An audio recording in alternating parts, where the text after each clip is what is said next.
इस बात का मुझे बहुत दुख है। अब सेशन समाप्त हो जाएगा 25 मार्च को, और 25 मार्च तक जितने दिन ये हाउस का काम चला, ना निचले सदन में उसकी चर्चा हुई, ना ऊपर के सदन में चर्चा हुई। इस बात का बहुत दुख होता है, अफसोस होता है।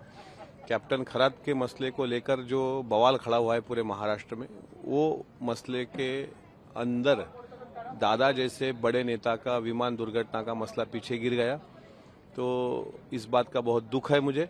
आज हमारे कुछ विधायक भी वहाँ पे आंदोलन करने वाले हैं। मुझे ये भी खुशी होती थी कि दादा के फ्लाइट क्रैश के बारे में अगर यहाँ आंदोलन ऐसा ही होता था तो उस बात की भी मुझे खुशी होती थी कि चलो अपने नेता के लिए हम सब लड़ रहे हैं। लेकिन ऐसा क्यों नहीं हुआ, ये बहुत दुखदायी बात है, बहुत वेदनादायी। और मैं तस्वीर लेके इसलिए घूम रहा हूँ क्योंकि इसी महान नेता ने मुझे इस सदन में लाया था। मैं बहुत गरीब घर का बच्चा था। मेरे जैसे गरीब इंसान को दादा ने ये सदन दिखाया जिसकी पवित्रता कई सालों से हम देख रहे हैं। और उस सदन का मेंबर बनाने के बाद अगर उन्होंने बनाया हुआ कोई एमएलसी वहाँ पे पूरा उसका कारकिर्द आज का लास्ट डे है और दादा नहीं होंगे, एब्सेंट ही होंगी उनकी, तो वो स्वाभाविक है मुझे उनकी याद आना।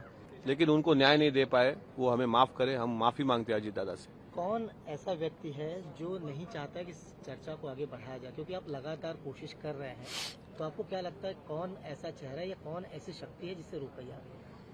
ये तो मुझे पता नहीं है। सभी दादा के बारे में प्यार जताते हैं, सभी को दुख हुआ है।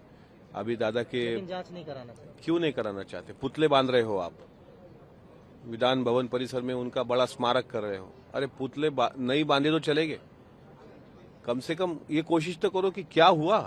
अगर फ्लाइट दुर्घटना हो गई तो वो भी हम मान्य करते, लेकिन दुर्घटना नहीं है तो फिर क्या है ना, डिस्कशन तो हो सदन में, क्यों नहीं हुआ।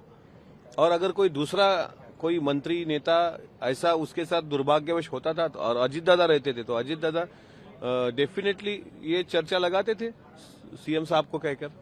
लेकिन ये अजीत दादा का दुर्भाग्य है या हम लोगों का दुर्भाग्य है, पता नहीं। आज शंभूराज देसाई ने एक बयान दिया सुबह कि जिला परिषद को लेकर के उनके साथ हाथापाई की गई, कुछ मंत्रियों के साथ हाथापाई की गई जो एनसीपी के साथ वहाँ गठबंधन में थे। आज जो है उससे लेकर के सीएम से चर्चा करेंगे। जिस तरह से वो वीडियो सामने आई, आपको क्या लगता है कि किस तरह से प्लान्ड था या क्या उनके साथ जो हुआ कहाँ तक वाजिब है? देखिए, वहाँ पे शिवसेना गुट और राष्ट्रवादी कांग्रेस पार्टी दोनों ने मिलकर भारतीय जनता पार्टी के खिलाफ वहाँ पे चुनाव लड़ाए और दोनों को मैंडेट भी वहाँ पे मिला। और उसके बावजूद जब जिला परिषद का अध्यक्षता का गठन हो रहा था, वहाँ पे इस टाइप का, यानी वहाँ के एसपी जो है तुषार दोषी और कलेक्टर, इन लोगों ने पूरा सत्ता का गैर फायदा लेकर दो कैबिनेट मिनिस्टर, हमारे मकरंद आबा और दूसरे शंभूराज देसाई, इनके देखिए आप, उनके उंगलियों को भी मारा गया है।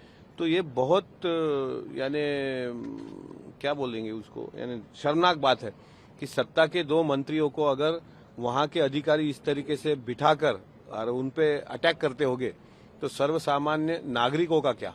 इसलिए निषेध करने के लिए यहाँ पे एक आंदोलन होगा जिसमें मैं भी शरीक होने वाला हूँ। शुक्रिया।